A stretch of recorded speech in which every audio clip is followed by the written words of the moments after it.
Story 1. This took place in October of 2019. I had just been fired from my job at a logistics company, and to call it unfair would not even begin to cover it. It all started when I got into a heated argument with another employee named Ankit. He was lazy and careless, and everyone knew he only worked there because he was the manager's nephew. After spending weeks cleaning up his mistakes and covering for him, I finally snapped and called him out in front of everyone. He shoved me. I shoved him back, and by the end of the day, the manager was walking me out with a box of my belongings in hand. Ankit, of course, kept his position. I was angry, bitter, and completely drained. I needed space from everything. The severance pay I received was small, but it was enough to escape for a while. The woods had always been my place to think, so I packed my camping gear, loaded my German Shepherd Daisy into the car, and drove a few hours north to a quiet state forest I had visited before. The first couple of days were peaceful. The cool autumn breeze, the scent of pine needles, and the sound of the campfire at night started to calm my mind. Daisy was in her element, chasing squirrels all day and curling up beside me by the fire each night. For the first time in weeks, I began to feel normal again. Everything changed on the third night. I was sitting beside the fire, poking the burning logs with a stick. The sun had gone down, and the woods were wrapped in that deep, thick darkness you only find far from any town. Daisy lay next to me, her head resting on her paws. Then suddenly she lifted her head, ears pointed straight up, and let out a low, warning growl. "What is it, girl?" I asked, my hand resting on her back. Then I heard it too, the crunch of dry leaves, just outside the light of the fire. It was not the quick scurry of an animal. It was slow, careful, one footstep at a time, with long pauses in between. My heart started pounding. I reached for my heavy flashlight and stood up, trying to steady my breathing. Daisy was now on her feet, fur raised, staring toward the sound. "Who's there?" I called out, but my voice cracked. The fire crackled, but there was no reply. Then a shape appeared from behind a large oak tree. It was a man, average height, wearing a dark hoodie. His face was hidden behind a smooth white mask with no features at all. In his right hand, he held a knife, not a small one, but a large hunting knife that gleamed in the light of the flames. I could not move. For a second, my brain refused to believe what I was seeing. This felt like something straight out of a horror movie, only this time it was real. Before I could react, Daisy charged at him with a furious bark, leaping toward the masked stranger. The man stumbled backward, clearly startled. He had not expected a 100-pound German Shepherd defending her ground. Daisy did not attack, but barked and lunged, forcing him to back away. The man hesitated, then turned and ran into the dark forest.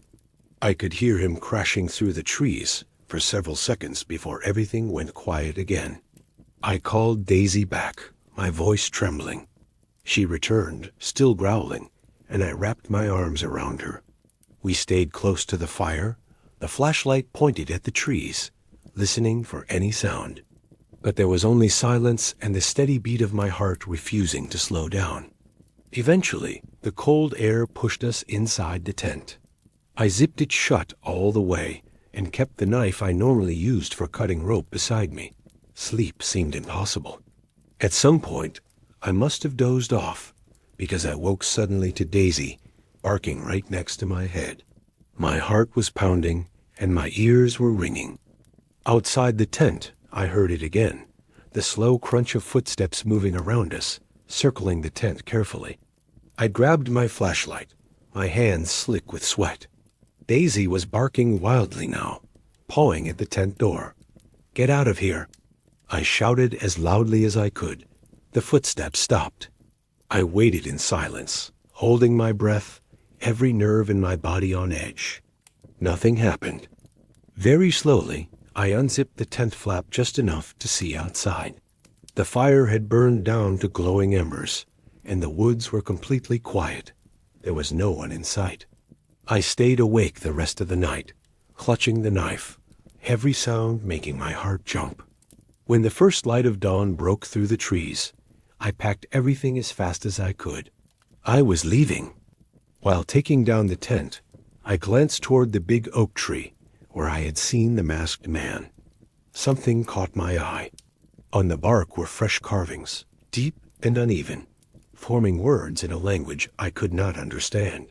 I stood there staring at it, trying to make sense of the strange writing, when a park ranger's truck came down the dirt road. I waved frantically until he stopped. Relief washed over me the moment he stepped out. I told him everything: the man, the mask, the knife, the noises. He stayed calm, though I could see worry flicker across his face. I led him to the oak tree and pointed out the carvings. He studied them closely, then said, "I'm not sure what this says, but my partner might know. His family is from India." He snapped a photo with his phone and sent it off. A few minutes later, his phone buzzed with a reply. As he read the message, his expression changed. His face went pale. He looked at me and said quietly, "Sir, it's Hindi. It says, 'That fight ruined my life. I will kill you.'" The words hit me like a punch to the chest. My mind went blank, except for one name, Ankit. The ranger immediately called the police. 2 officers arrived not long after, took my statement, and examined the campsite. They found no clear footprints or evidence. They told me they would question my former co-worker. I left the forest that morning, glancing at my rear-view mirror every few seconds, convinced someone was following me. The next day, one of the officers called. They had spoken to Ankit. He denied everything, claiming he had been at home with his wife the entire night. She confirmed his story, and without any proof, there was nothing the police could do. The case was closed. A month later, I moved to a different apartment in another part of the city. I never saw or heard from Ankit again. To this day, I still do not know if it was really him out there that night, or someone he sent, or just a stranger who happened to wander through the woods wearing a mask. It was Halloween season last year, sometime in mid-October, and my friends and I were bored out of our minds.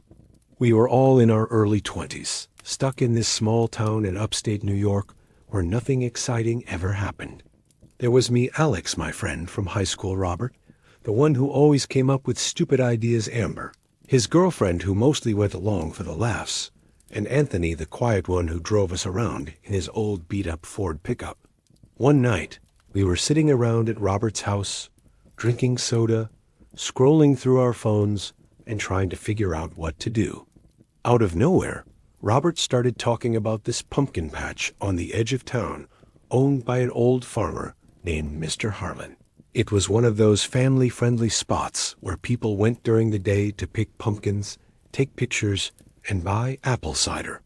And Robert said, "What if we sneak in at night and smash a few pumpkins? Just for fun. Nobody's going to care about a couple of broken pumpkins." At first, we all laughed and told him it was a dumb idea. But the more we joked about it, the more it started to sound like a fun little adventure.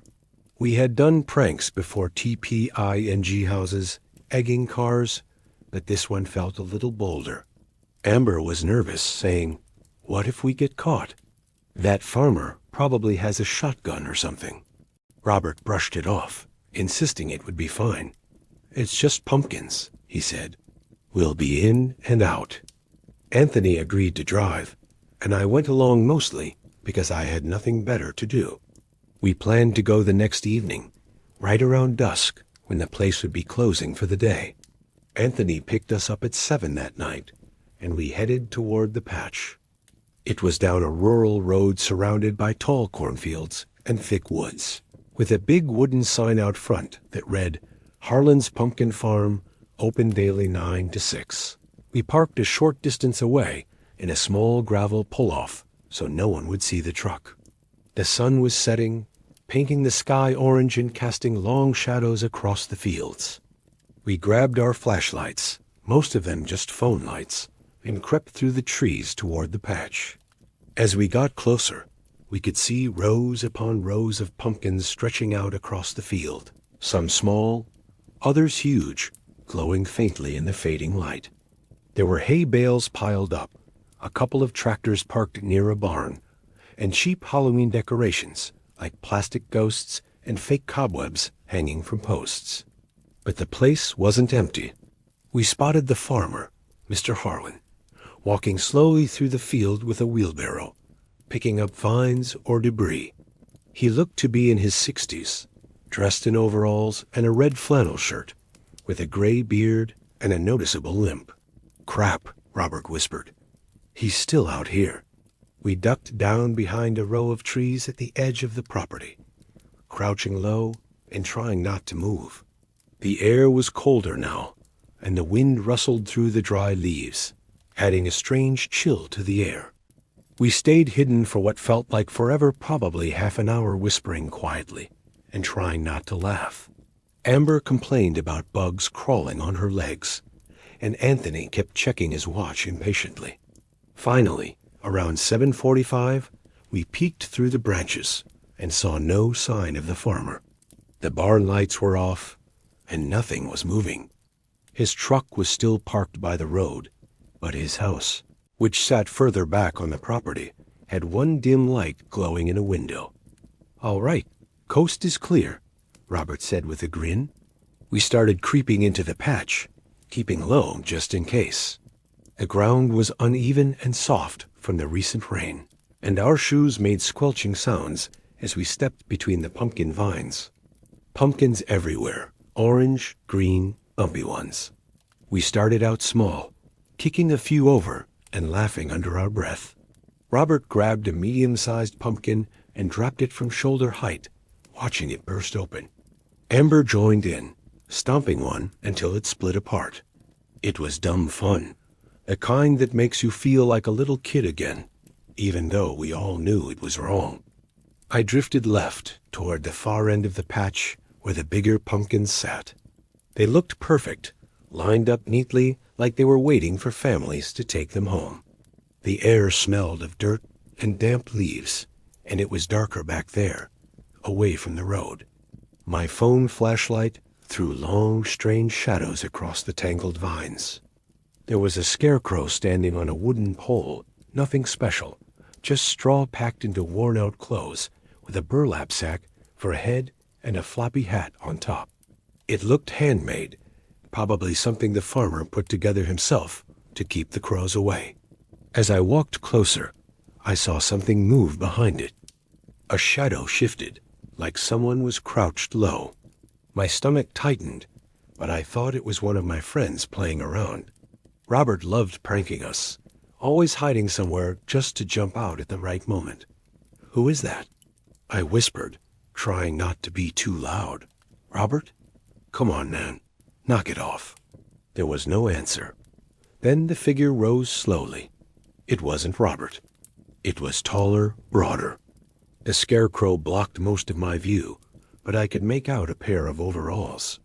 Before I could react, the person lunged forward from behind the scarecrow, charging straight at me. In the weak light, I saw something gleam. A knife, one of those thick utility blades farmers use to cut vines. It was Mr. Harlan. His face was twisted in fury, his eyes wild and locked on me. He didn't shout, just breathed hard as he rushed closer. Panic exploded inside me.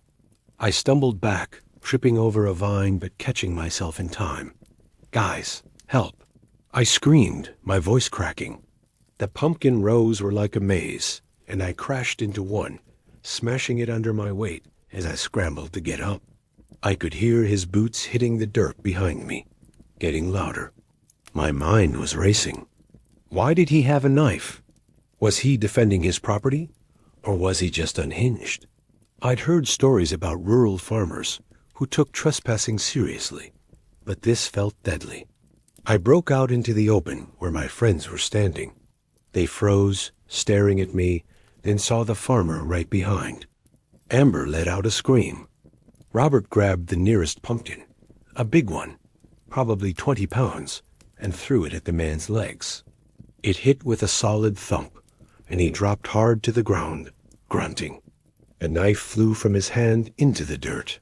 Anthony snatched another pumpkin and smashed it across his back as he tried to rise, orange pulp splattering everywhere.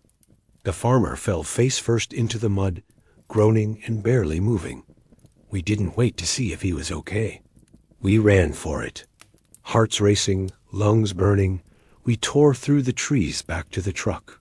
Anthony fumbled for the keys, but once the engine turned, we sped off, gravel flying behind us. No one said a word for several minutes. We were all breathing hard, shaking. Amber started crying, saying, "What if we killed him?" Robert tried to shrug it off. "He's fine," he said. "Just got the wind knocked out of him." But I could tell he was rattled too. We drove straight home and swore we'd never talk about it again.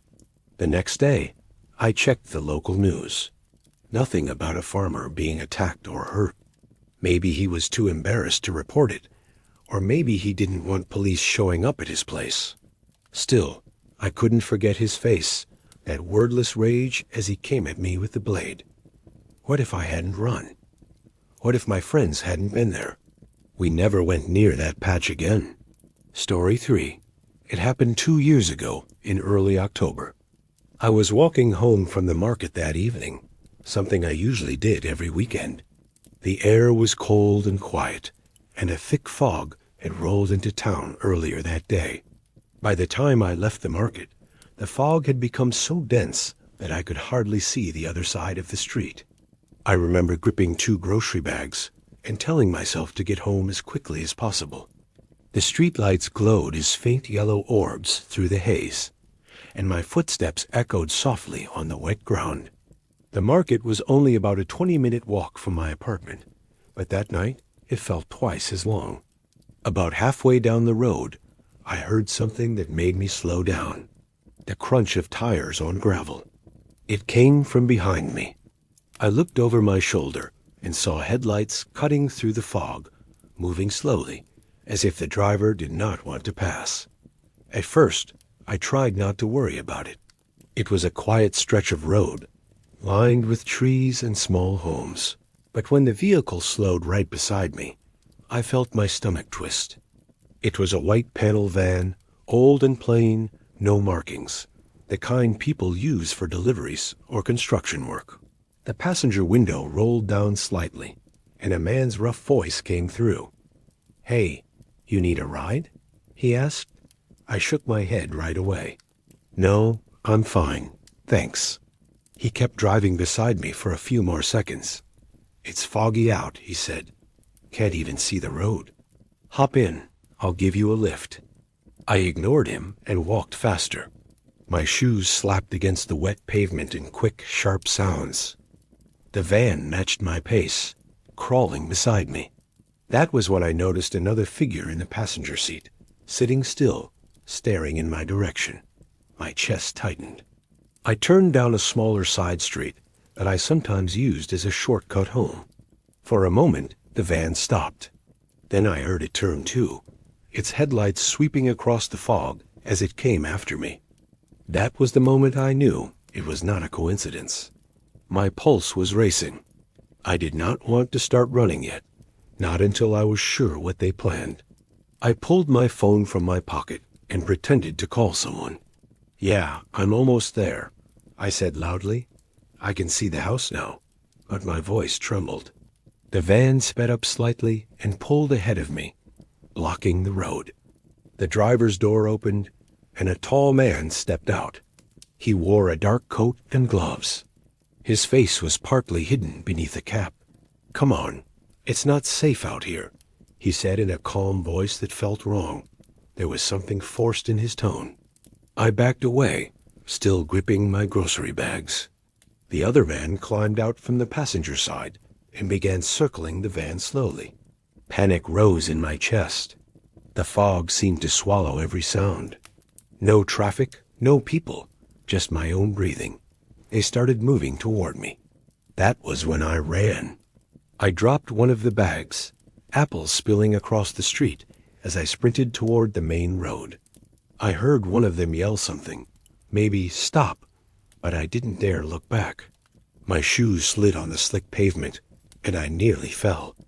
The sound of the van's engine grew louder behind me, rumbling like thunder through the fog. It was getting closer. Ahead, I spotted a faint glow through the mist of a small convenience store that stayed open late. The red neon sign in the window blinked open in weak, flickering light.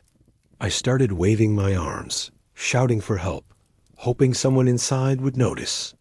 The van slowed down again, rolling to a stop about 20 feet behind me. The men didn't step out this time. They just waited, maybe realizing I was too close to other people now. I ran inside, gasping for breath. The cashier looked up, startled by the sight of me. I told him quickly that 2 men in a white van had been following me, blocking the road and trying to approach me. Without hesitation, he grabbed the phone and called the police. Together, we looked out the window. The van was gone, but I was still shaking all over. The officer on the line asked me for every detail, what the van looked like, the color, the plate number. I couldn't recall the full license plate, only that it started with AC and that there was dried mud across the back doors. The cashier mentioned he had seen a white van parked near the corner earlier that evening, but hadn't thought anything of it. Within 10 minutes, 2 police cars pulled up outside. The officers took my statement and promised they would check nearby streets for the vehicle. Then one of them asked if I wanted a ride home. I immediately said yes. The ride was silent. The fog had grown even thicker, wrapping around the headlights like smoke. We drove past empty sidewalks and houses swallowed by gray mist. Every time we passed a parked car, my stomach tightened. When we reached my apartment building, one of the officers offered to walk me to my door. I agreed, still uneasy. My hands were trembling as I unlocked it. Before leaving, he told me to call right away if I saw the van again. He also mentioned there had been several reports of a similar vehicle seen in the area over the past week. That night, I locked every door and window, then sat near the living room window with the lights off, staring out at the street.